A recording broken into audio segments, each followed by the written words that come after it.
My name is Arthur Pendleton. I am 72 years old, and the cold concrete of this cell has been my only constant companion for the last 46 winters. While you watch this video in the comfort of your freedom, I am sitting on a narrow metal bed, listening to the distant echo of heavy boots hitting the terrazzo floor outside in the ward hallway. I am not a movie monster.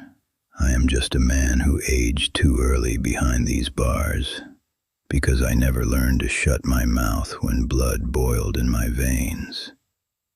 The smell of cheap disinfectant and old sweat seems to have permeated not just the peeling walls, but my very soul, reminding me every second that my life stopped in time. If you think fate is something grand and inevitable, pay close attention to what I am about to say. I am here because I made a mistake that lasted exactly 3 seconds, but cost me almost 5 decades of sunlight and absolute silence. Before the jailer comes for the final lockdown of the night, and the fluorescent light flickers for the last time, I need you to understand how 3 small, poisonous habits, the urge to have the last word, the pride of ignoring those who loved me, and blind fury, brought me to this dark hole.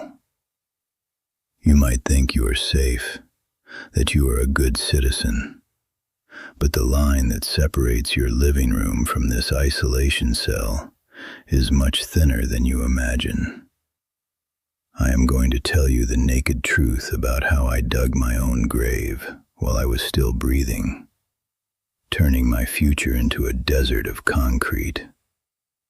Stay with me, for what I learned might just save you. I remember the feeling of grease under my fingernails as if it were yesterday, though my hands are now thin and trembling in this dim cell light. Back then, at 26, I was a mechanic in a small shop on the outskirts, and felt a silent pride in fixing machines that others had already discarded as junk. My world was defined by the clinking of wrenches and the heavy smell of oil, a life built on hard work that seemed solid and permanent. I wasn't a criminal. I was just a man with a toolbox and a paycheck, waking up early to secure my place in the world. But looking back today, from inside this concrete box, I realize my internal engine was broken, fueled by an idiotic pride that I called honor. I thought being a man meant never backing down, and that thought was the rust corroding me. Sarah was the only person who could see through that hardened shell I wore like metal armor every day of my life. She was my fiancée, a woman with a laugh that could make me forget the suffocating heat of the shop, and we had simple plans for a house with a porch and maybe a garden. I can close my eyes and see her in the kitchen of our small apartment, sunlight hitting her hair as she begged me to just let things go. She loved me deeply, but she had a genuine dread of the fire that lived tucked away in my chest, a heat that exploded whenever I felt minimally disrespected or challenged by any stranger on the street. I told her she didn't understand what respect was, that a man's dignity was something defended with teeth and nails. My life before the fall was a succession of ignored warnings, a collection of moments where I chose to mark my territory over things that had no practical importance. At the corner bar or in the grocery store line, I was always the guy who needed to have the last and sharpest word, the one who stared anyone down until the other looked away first. My friends said I was thick-skinned, and my family thought I was just a difficult man. But I saw myself as someone of principle, who didn't accept being stepped on by anyone. I lived in a state of constant readiness, like a coiled spring waiting for a reason to snap, believing that every trivial confrontation was a character test I had to win at all costs. I didn't realize that by winning those tiny ego battles, I was losing the war for my future. It was a Tuesday night, a thin, cold rain that seemed to weigh on my shoulders like a heavy, wet wool coat. I was coming back from the shop, exhausted, with fatigue accumulated in my joints and the smell of burnt oil clinging to my skin, when I stopped at that convenience store lit by flickering tubular lights. Another driver, a younger fellow acting as if the asphalt were his private property, cut me off with a sharp maneuver, splashing dirty water onto my windshield. Sarah gripped my arm tightly, her voice a whisper of fear, pleading for me to just ignore it and go home to eat dinner in peace. But my 3 cursed habits were already screaming inside my head, convincing me that if I didn't teach that stranger a lesson, I wouldn't be a real man. I slammed the car door shut and walked through the rain, my footsteps echoing on the wet asphalt, while the store's neon sign buzzed with an irritating electric hum. The other man got out too, his face twisted in a gratuitous contempt, hurling insults that sounded like stones being thrown at my dignity as a worker. Instead of simply turning my back and getting into the car, I went to the trunk, and my fingers closed around the cold, heavy metal of a lug wrench. It was a tool I used every day to fix lives. But in that fraction of a second, it became a physical extension of my hatred. I made a swift movement, a single blind blow fueled by a stupid rage I could no longer contain. The hollow sound of the impact was followed by absolute silence. The world stopped spinning, and the only sound left was the rain hitting the roof of the car and the desperate crying of Sarah, who watched everything paralyzed. I stood there, the lug wrench hanging from my right hand, watching the man's body slumped in the puddle as life drained out of him before my eyes. In that frozen second, I knew that Arthur the mechanic, the fiancé, and the ordinary man had died along with that stranger in the dark parking lot. I didn't try to run. There is nowhere to go when you have just traded your entire future for a moment of pride that now tasted like ashes. The realization that he would never get up again hit me with force, a leaden weight that settled in my chest, never to leave.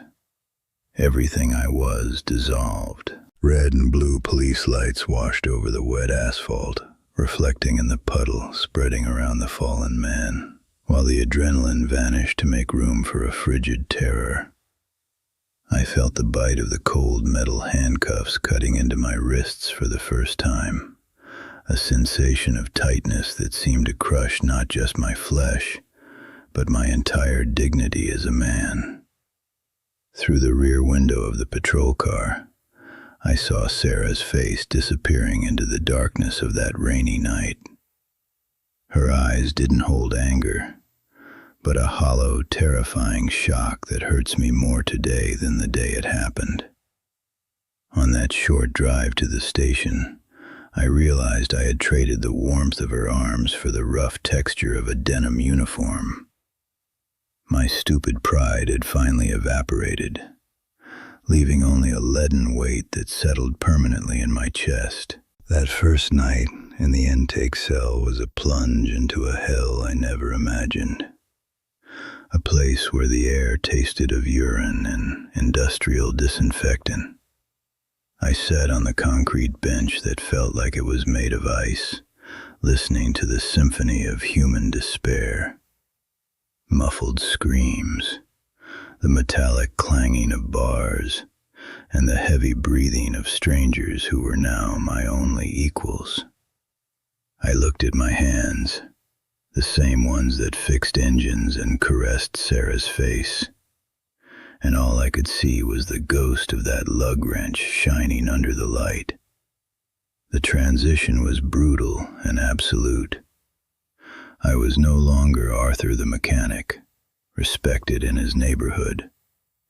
I had become detainee 84902, a body to be processed, a broken part in a gear that never stops grinding the souls of those who enter these gates. The trial passed as a blur of dark wood walls and the voice of a judge that sounded like the final hammer blow at a funeral service.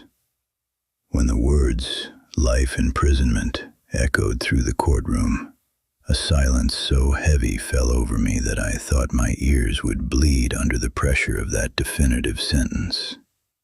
I didn't look back at the gallery because I couldn't bear to see the wreckage I made of my mother's hopes, or the emptiness in the eyes of the people who believed in me. The thunderous sound of the steel gate sliding on its track and locking when I entered this prison was the loudest noise I have ever heard in my life. It wasn't just a door closing. It was the sound of the outside world being erased forever, leaving me alone with the echo of my own heart and the certainty of my total loneliness. In my first 5 years inside this system, I still tried to maintain that unbreakable man persona I carried outside. I got involved in yard fights to ensure no one saw me as easy prey, believing, in my stupidity, that respect earned through fear in here would compensate for the shame I felt being locked up. Sarah continued sending me letters during the first few months, words full of a hope I didn't deserve, but my pride and bitterness ended up building an insurmountable wall between us. I responded with rudeness or silence, unable to admit that guilt was eating me alive, until one day the letters simply stopped coming forever. That silence at mail call was the first large hole that opened in my soul, the concrete proof that the world was learning to live without me. When I completed 20 years of incarceration, I received the news I feared most through a piece of brown paper, passed coldly through the bars by a guard who didn't even look me in the eye. My mother had passed away, and I wasn't there to hold her hand, or to say that, despite everything, I was still the son she raised with such sacrifice. I cried in absolute silence that night, muffling my face in the thin, yellowed pillow so the other prisoners wouldn't notice my vulnerability. For weakness in here is an invitation to disaster. The weight of that loss was unlike anything I had ever felt. It was the awareness that the pillars of my life were crumbling outside, while I remained here, motionless, stagnant in the same square meter of cold, damp concrete. In the 30th year, physical deterioration stopped being an abstract fear and became a cruel, painful reality that accompanies my every move.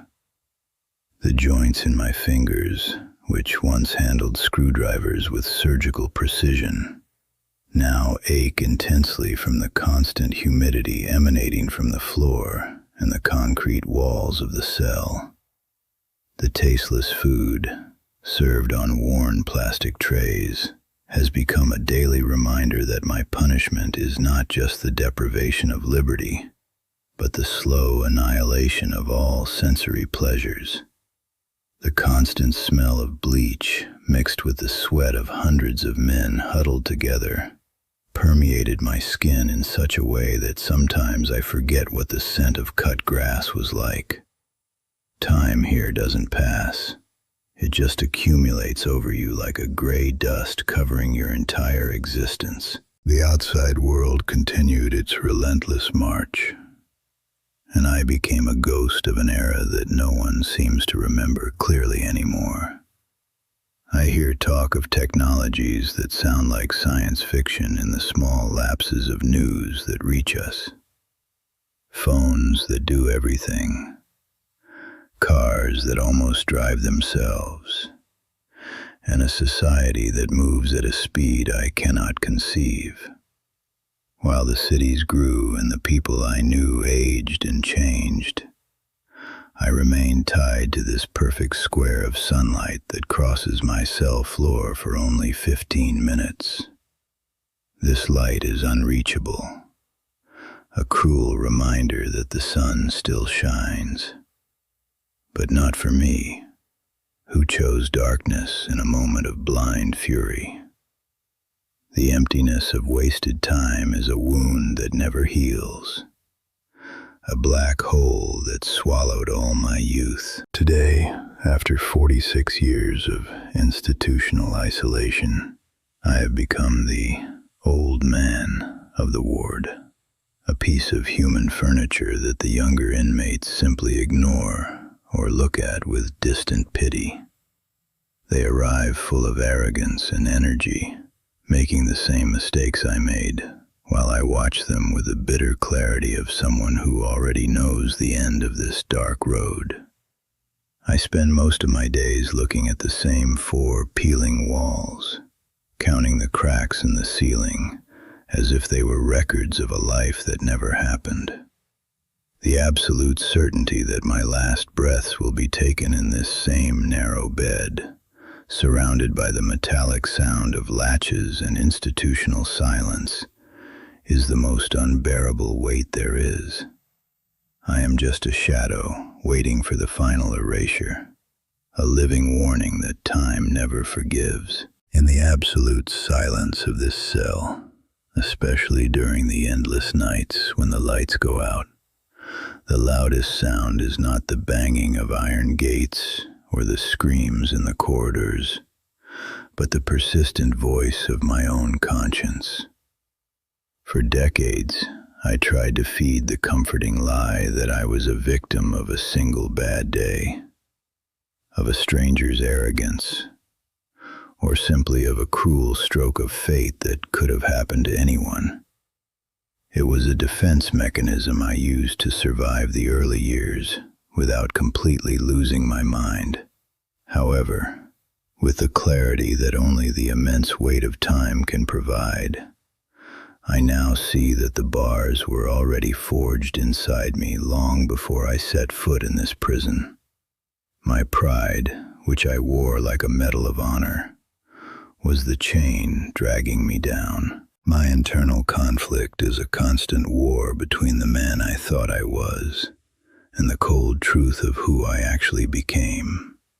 I finally realized that those 3 toxic habits, the desperate need to always have the last word, the stubborn refusal to listen to Sarah's gentle warnings, and that sudden, impulsive rage, were the true architects of this complete ruin.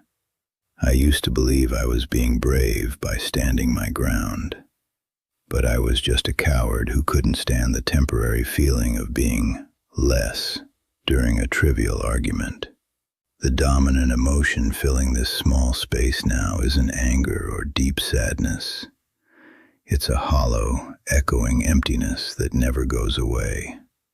I am a man who sold 46 years of sun, touch, and laughter for the petty satisfaction of 5 seconds in a meaningless fight.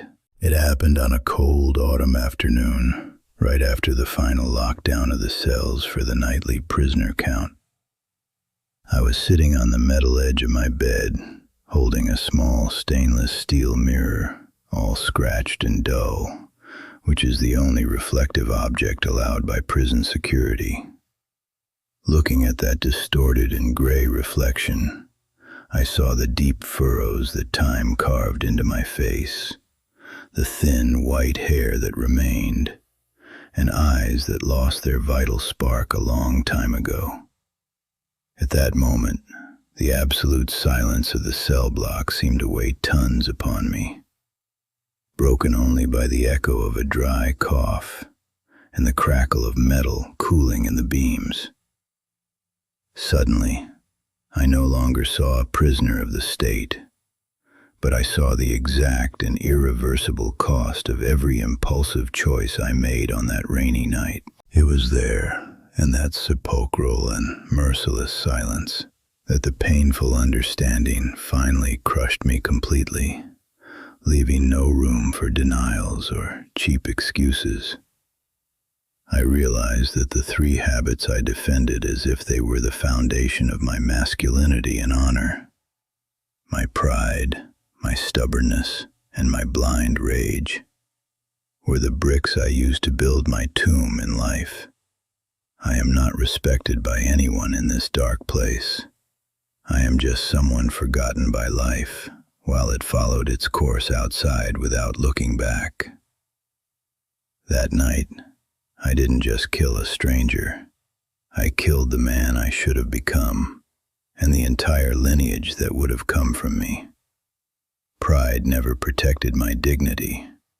It only ensured that I would die alone, surrounded by concrete, with no one to hold my hand or whisper my name with longing. The lesson that life gave me, and that I had to chew on for almost half a century between these cold walls, is that your fate is not decided only in grand tragedies, but in the small, poisonous habits you cultivate in silence every day.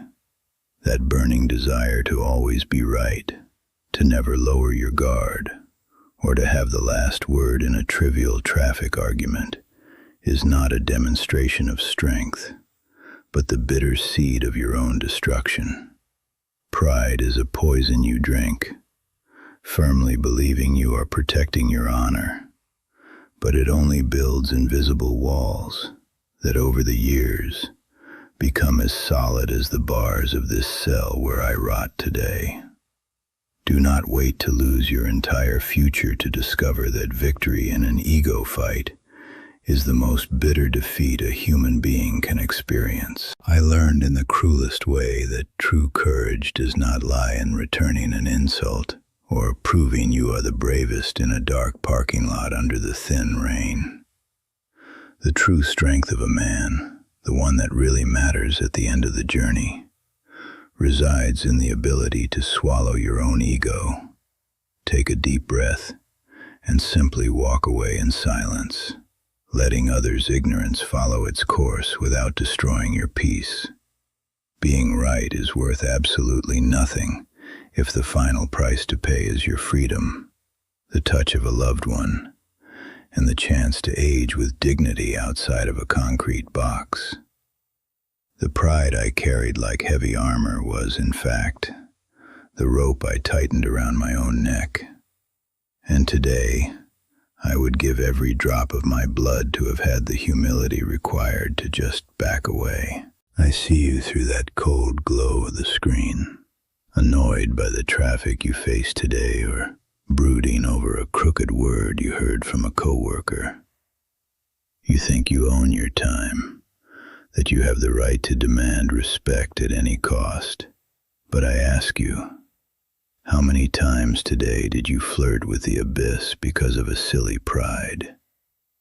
Every time you choose not to back down in a useless argument, you are rolling the dice with your future, betting your freedom against the fleeting satisfaction of feeling superior.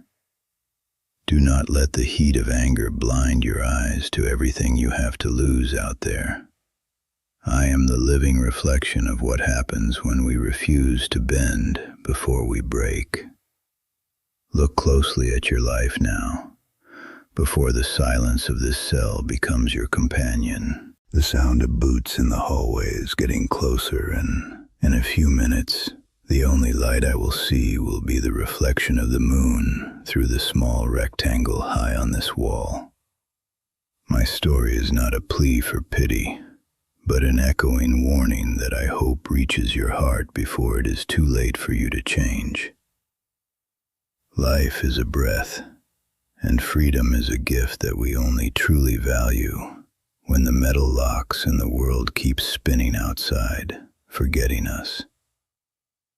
I will stay here, in my silence, imagining what it would be like if I had just taken a deep breath on that rainy night.